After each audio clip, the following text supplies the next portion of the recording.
Again, that email. Tracy stared at her phone screen, letting out a deep sigh.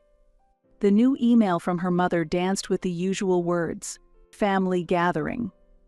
Conversations with her mother always seemed to run on predetermined tracks, inevitably heading in the same direction. Sometimes it was about the weekend family gathering where Tracy was expected to bring a dish. Other times it was a request to help with the pick-up and drop-off of her niece and nephew. "Tracy, this coming Sunday, we're all getting together." Opening the email from her mother, Tracy had already predicted the coming scenario. Indeed, family gatherings had been increasing lately. Since her siblings had children, Diane had been finding more reasons to call the family together. "You're making your homemade meatloaf, right? It was so delicious last time." Before replying, a deep sigh escaped. Indeed, the meatloaf Tracy brought last time was well received, but it had taken 3 hours to prepare. This weekend, Tracy has a deadline of a project looming. "Sorry, I'm swamped with work this week." "Oh, work again?" It was the same last time. Even through the screen, Tracy could sense her mother's disappointment. Next came a drawing from her niece Emma, to Auntie. It was scribbled unevenly. "Emma really wants to see you, Auntie Tracy. It would be nice if you could help with her ballet class rides." Yes. This was her mother's strategy, sending pictures and videos of her nieces and nephews, their drawings, and trying to increase her chances of taking care of them. Tracy closed her phone. Her eyes went to the kitchen calendar. Next weekend's schedule was marked in red pen as family meeting. Ultimately, Tracy would end up making the meatloaf, working late into the night, yet waking up early on Sunday to prepare the meatloaf. Seeing the smiles of her niece and nephew was indeed healing. But her parents and siblings always left small scars on her. One day, when Tracy's phone rang at 3 p.m., she was in the middle of a client meeting at the architectural firm. Right before an important design presentation, she hesitated for a moment seeing her mother's name on the display. The same old interactions, Tracy wondered. "Urgent. Call me back immediately. There's an important family discussion." Tracy politely excused herself to the clients and stepped into the hallway. Her mother's voice was excitedly high-pitched. "Tracy, great news. Your father and I have planned our 50th wedding anniversary party. We've booked Le Ciel at the Grand Plaza Hotel. The whole family will celebrate." Tracy's stomach sank a little. Le Ciel was the most upscale French restaurant in the city, with a waiting list of several months. She and her husband, Matt, tried to book for their anniversary 2 years ago, but gave up after being told it was a 6-month wait. "That's amazing, Mom. But the reservation." "Jenny's friend Kate is close with the restaurant's sommelier." Her mother continued, cutting her off. "Thanks to her, we secured a private room for 6 weeks from now on a Saturday. The cost will be split among the family. It'll be around $500 per person." Tracy did the math in her head. $1,000 for Matt and her. Not cheap, but a reasonable amount for her parents' 50th anniversary. She could easily cover it with her bonus she received last month, thanks to a major project. "Okay, Mom, we'll be there." There was a pause on the other end. Tracy instantly understood what that silence meant. That characteristic pause when her mother was about to say something. Tracy, actually." Her mother's voice suddenly became quieter. "The restaurant does not allow children under 12. Could you and Ben take care of Jenny and Richard's kids? You handle them so well." "Wait." Tracy interrupted her mother. The view outside the hallway window seemed to distort for a moment. "Matt and I won't be able to attend the party, just so that we can take care of the kids. But you two don't have kids." That word. Again, that word. Memories of the past flashed through Tracy's mind like a carousel. About 6 months ago, after a birthday party at her parents' house, her father called Tracy into his study with a serious look on his face. "I have something to discuss with you," he began, pulling a brown envelope from the desk drawer. "Ben's eldest son is going to take the entrance exam for a private middle school. They've started to tutor him, but since Ben and his wife both work." Tracy immediately understood the veiled intention behind her father's faltering words. "Tracy, you don't have any children's education expenses. Could you help out with about $100 a month?" Tracy paused for a moment. "Is my sister helping out in the same way?" "No, she has 3 children of her own. It's tough for her." As her mother entered with coffee and snacks, she added, "Tracy, you can afford it, right? Education is important for children. We're family, so we have to help each other." Silently standing up, Tracy replied, "Let me think about it," and left the study. Her mother followed her to the entrance, throwing words at her back. "Tracy, since you don't have children, you have money to spare for the family. You understand that, right?" A year ago, on the day of her sister Jenny's children's sports day, despite having an important presentation, Tracy was coerced into attending because you, who are childless, can surely take a day off. As a result, she lost an important client. And now her mother was trying to push the care of children onto Tracy again. "Hey Tracy, you'll look after the children, right? Jenny and Ben are tired from work and raising kids every day. We want to enjoy our anniversary just us adults. Since you and your husband don't have children, you can always make time, right?" "That's a result of our choice," Tracy responded calmly but firmly. "Choosing not to have children allows us to cherish our time together. We're family, Tracy. It should be give and take." Yes, indeed, Tracy bitterly thought to herself. Always her giving, them taking. The memory goes back further. 3 years ago, during Christmas at Jenny's house, Tracy was washing dishes in the kitchen while her sister and mother talked in the next room. Do Tracy and Matt really not want to have children? They just want to do what they like. But it's convenient for us, isn't it? Always having a babysitter available in a pinch. The pain from that moment still lingered deep inside her heart-on. Such bitter memories had gradually left their scars. "I'll think about it," Tracy said shortly before hanging up the phone. Before returning to the meeting room, she let out a deep sigh. That afternoon, the client meeting ended as scheduled. However, Tracy's mind was unsettled. She tried to continue working in the office but couldn't concentrate. Eventually, she decided to leave work early. On her way home, Tracy stopped by a local wine shop. Richard, the shop owner, knew her preferences well. "You seem different today." Richard looked at her expression and said, "Something happened." After hesitating a bit, Tracy explained the situation. "Ah." Richard nodded understandingly. "I've had a similar experience. When my wife and I decided not to have children, you can imagine the reactions we got." He pulled a special bottle off the shelf. "This one is a bit pricey, but it's perfect for tonight. A special wine suits a significant decision in life." That night, Tracy explained the situation to her husband, Matt. Matt, an architect, maintained his usual calm demeanor, but anger flickered in his eyes. The couple had been married for 8 years and had decided not to have children 5 years ago after lengthy discussions and deep contemplation. At the time, Matt was involved in a school construction project in Africa. Tracy also worked at an architectural firm while engaging in support for women in developing countries. Both were proud to contribute to the world through their work. "Not having children is our choice," Tracy had said then.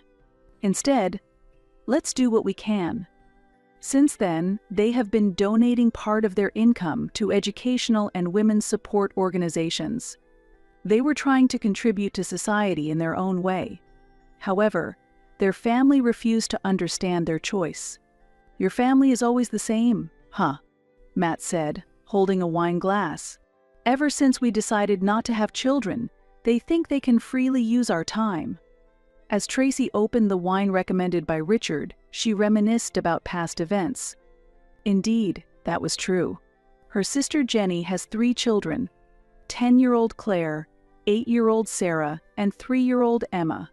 Her brother Ben has 2 children, 7-year-old Alex and 4-year-old Nicole. Tracy had been called upon for every emergency, had her holiday plans changed, and even been asked for financial support. It was the same last Halloween. Tracy and Matt had planned a long-awaited vacation to Europe. They had made all the reservations and preparations. However, 2 days before departure, Jenny called. "Can you help make costumes for Claire's school play? I don't have time, and you're good at sewing, right?" Ultimately, Tracy canceled the trip. The cancellation fees were entirely paid by Tracy and Matt, and from Jenny, not a word of thanks, as if it were expected. "After all, my family doesn't respect our choices." Tracy sighed as she sat on the sofa. "They think our time isn't valuable because we don't have children. What should we do?" Matt sat next to his wife. "I support whatever decision you make." His words made Tracy feel warmed inside. She was glad she married him. He was the right person for her. After a moment of thought, Tracy answered, "Let's book another restaurant. It doesn't have to be Le Ciel. There are plenty of nice restaurants. A dinner just for us. And of course we won't be taking on any babysitting." Matt smiled. "That's a great idea, but the family will be angry. It's our life." Tracy resolved. "I refuse to be treated as a convenient option any longer." That night, Tracy and Matt quietly booked a dinner at the 2-star Michelin restaurant, La Maison d'Or. It was the same night as their parents' anniversary. As she made the reservation, Tracy felt an unusual exhilaration. For so long, she had tried to meet her family's expectations. But tonight would be different. "Our time is ours." Seeing his wife's determined expression, Matt quietly nodded. The next morning, when Tracy arrived at work, there were over 10 messages about missed calls from her mother on her desk. It must be because she had emailed them the previous night that she had plans on the night of the anniversary party. She had been ignoring calls on her cell phone, but they even called her at work. With a deep sigh, she called her mother. "I'm sorry, Mom. I should have told you in the email, but I have plans that day. I can't take care of the kids." "What are you talking about?" Her mother's voice was a mix of surprise and anger. "What kind of plans are so important? This is a special day for the family." "Mom, my husband and I have important plans too." "Can't you cancel?" "No, I can't." After hanging up, as expected, calls of protest followed from her sister and brother. Tracy felt all her pent-up patience and frustrations bursting forth. "How selfish!" Jenny yelled. "Why can't you cooperate when you don't even have children?" "Busy, huh?" Ben's tone was sarcastic. "We're busy too, raising kids while working." "Yes, everyone is busy, but somehow only our child-free time is taken for granted." Tracy handled all the calls calmly, yet firmly. However, the constant calling from them during work and at all hours gradually wore her down. Sick of being harassed by her family, she felt on the verge of breaking. That night, she discussed the situation with Matt. "Let's just agree to take care of the kids," Tracy told her husband. Matt looked a bit surprised but quickly showed understanding. "All right, do as you wish." Until the day, Tracy continued her act skillfully. "Of course, leave the kids to me.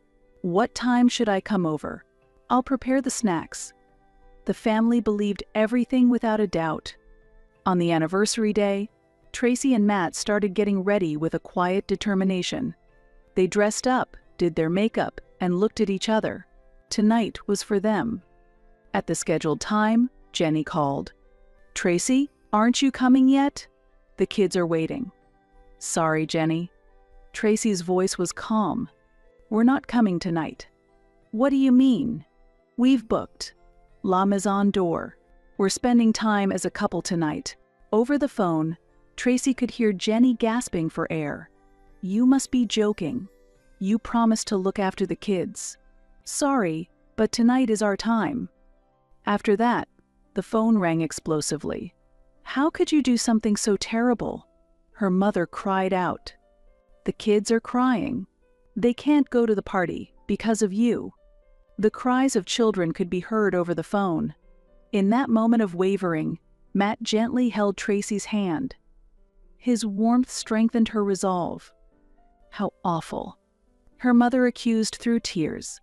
On such an important day. You're no longer my daughter. Those words left a deep scar in Tracy's heart. Yet, they also clarified the true nature of their relationship. Love was always conditional, contingent on meeting the family's expectations.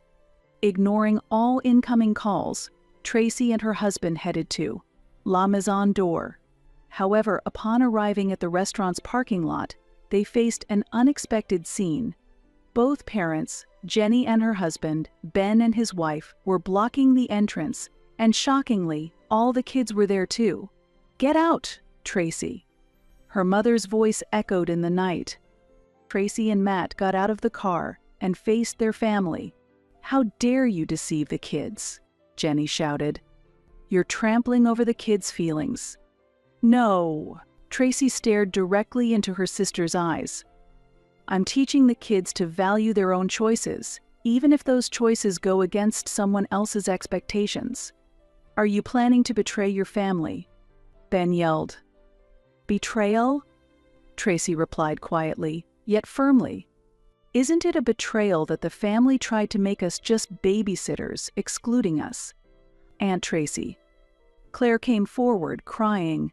She was 10 and the most thoughtful child among them. "I'm sorry we made you lie." Claire's voice was trembling. "I understand how you feel, Aunt.